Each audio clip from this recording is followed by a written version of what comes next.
What's up, guys? It's Erica with Not Your Average EDC. This morning was one of the mornings where I woke up and the first thing I thought of was, oh my god, I need to make a video and talk about my sharpening last night. I'm literally just so excited to share information with you guys, so threw on some clothes. We're just going with it. I literally just woke up. So, last night I sharpened I think 5 knives in my collection that needed some work. One of them being the JakebCreates Chickadee in CTS-XHP steel. This is the first time that I sharpened it, and yeah, I just wanted to share some quick thoughts with you guys about how that went. So, in one of my previous videos, a few people had mentioned how much they love this steel and that it's really easy to strop back to, you know, a really good edge and such. And I did not put any damage on this edge when I was using it. It just was really dull, but it didn't have any chips or anything. So last night I figured I would try to bring it back using you guys' info, just starting with a strop.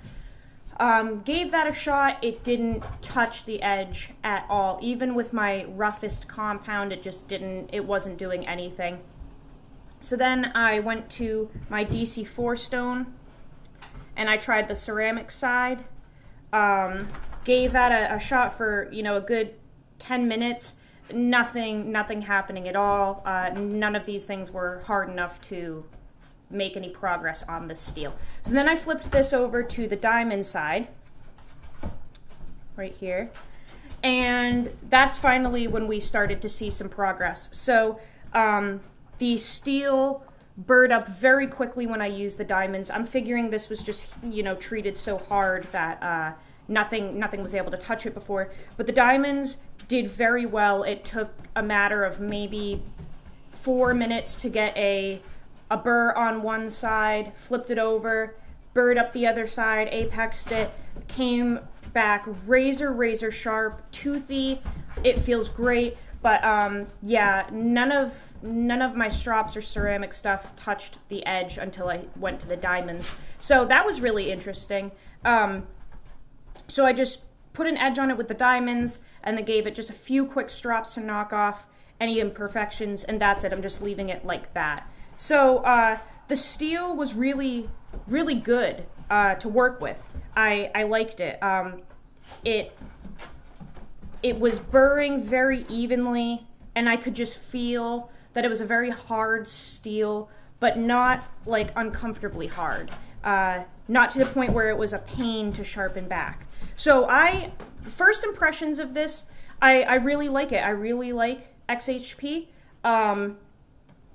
It performed very well for me, especially going through that chicken that I processed. No edge damage, which is kind of surprising because I was hitting bones and stuff processing that, and it just took it like a champ.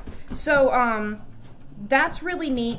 I'm really liking it so far. Like I said, this is just first impressions. I can't do reviews on anything unless I've tested it for 30 days consecutively on my channel. So this is just like first impressions of the steel and of the knife. Another thing to add about the model in general, not the steel, just the Chickadee model, is I am a huge fan of this. So Jacob said that the Chickadee is basically a sampling. It's supposed to be a very small, pocketable knife and a sample of whatever steel that you're curious about, because he does these in all types of steels. He has Crewware, MagnaCut, S90V, CTS-XHP. God, so many steels to remember. He does them in all different flavors, he said, and it's just like a little sampling of whatever steel you're curious about, which is really cool. However, I do want to state that because this is so small, and it does not look as small on film as it actually is. Like, this knife is microscopic, and for some reason in photos and videos, it looks like it's not that small, but like it's literally microscopic. This knife, it's so tiny. The only thing that I noticed in using it for 3 days all day long was that it is so small that I'm not exactly sure how much of a sampling you can get with a knife of this size. So like, yes, I was able to use it and sharpen it and get a mild feel for how CTS-XHP works. But because you're so limited with the size of this, I wouldn't use this as like a reliable one-shot variable of if you should get a knife in the steel or not. Does that make any sense to you guys? Because you're pretty limited. Like, I was cutting cardboard boxes yesterday with this, or attempting to, because this was before I sharpened it and the edge was just shot. But it's so small, I couldn't like move through the cardboard very well at all. It's too short. So like, I don't know. It's just something I wanted to throw out there. There is nothing wrong with the knife at all. It's fabulous. And I think everyone should get one and use it. I just, I want to emphasize how small it is, because you may not be able to do what you want to do with it to test the steel. The only thing I could really do with this, because it's so small, was like some food prep work, which I, recorded, and I was able to process a chicken, but it took a little longer than it normally would have because this is so tiny. And there were just a lot of tasks where I just didn't have enough like depth with this blade length. It is so small, so tiny. This really does remind me more of a bird and trout knife, or like a paring knife. Like, not necessarily an EDC knife, but this is a great little hunting knife, or it would be, for processing birds and small game. This is what you would want for that. I'm really viewing this more as a small game processor than an EDC knife, just from my experience in my own tasks. So just something to think about, because it really is so small. However, Jake did an incredible job with this model. I am loving it so far. The steel is very impressive, and this is something I'm definitely going to continue using, and especially for processing game and food for my dogs, especially if we get more rabbits. I've recorded that on the channel, processing wild rabbits for my dogs that they catch. So yeah, I just wanted to update you guys on some of my thoughts so far on this. One last thing to note, which I already told Jake, we had a conversation about this yesterday, is in using the knife for a few days and washing it with soap and water to get all different stuff off of it, the acid etching on the blade immediately came off. So from my understanding, CTS-XHP is one of those Carpenter stainless steels, very, very stainless. I believe it's in the same family as BD1N or whatever, like they're Carpenter steels, and they're hard stainless steels. And when I went to wash this with soap and water and a sponge, the acid etch came off. So if you don't know what acid etch is, it's that darkening. Oh no, we got sunlight coming in. It's the darkening on the blade that a lot of knife makers and companies use to basically darken a blade before stonewashing it. It just has that dark, cool look. And I was using the scrubby side of the sponge to get the chicken guts off and stuff like that. And it basically washed the etching off. So if you buy a knife in a very stainless steel that has an acid etch on it, it may or may not just wash off with use, because the steel is so stainless that it actually is rejecting the acid wash. So I don't mind at all. I think it looks, oh, come on, son, you're killing me here. I think it looks great. Okay, yeah, there you can see. So you can see that there's some pretty good scratches, and the acid etch has completely come off.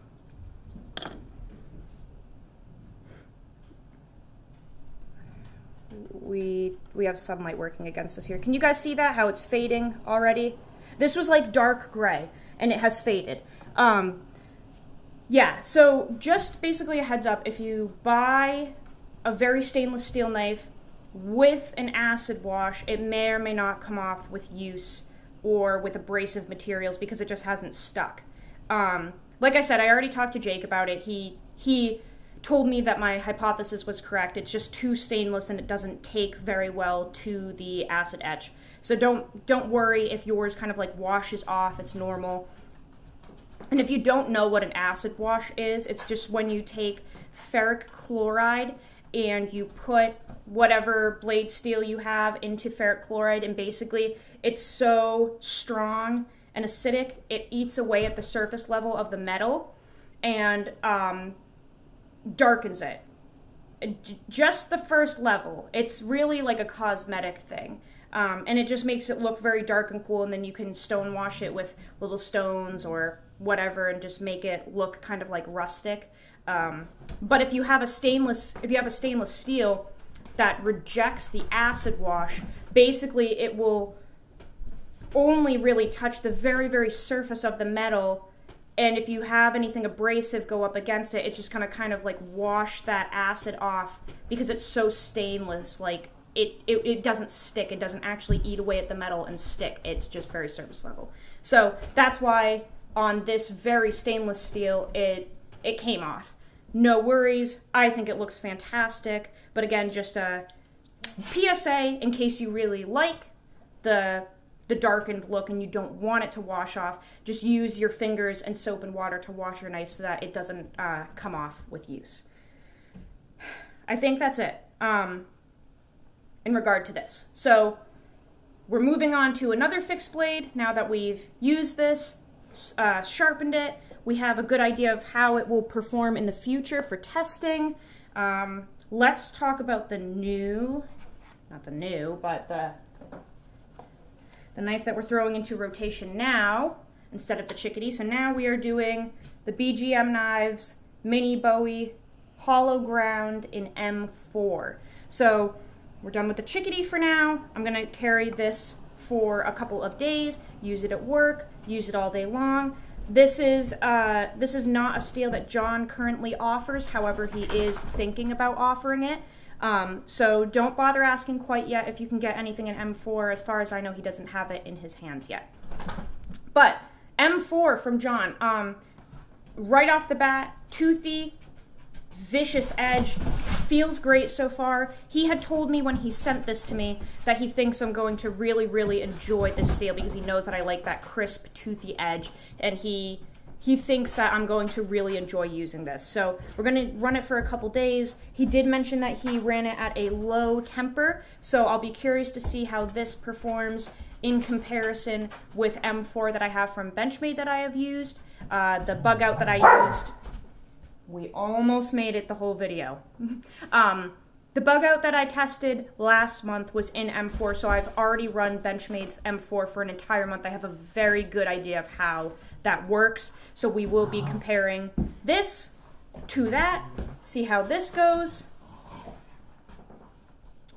Very comfortable little fixie. I really like the ergos of this. So yeah, we're gonna run this for a couple days and see what happens. Where the fuck did I put the sheath? There we go. I will keep you guys updated. If you have any questions, leave them down in the comments. I think that is actually it. Yeah, if you have any questions about the Chickadee. Ooh, we're getting too hot in the, there we go. We're getting too hot in the window here. If you have any questions about the Chickadee, let me know. I will see you guys on the next video. Go use your shit, go use your shit, go use your shit, and go use your motherfucking shit. And I love you, especially if you use your shit.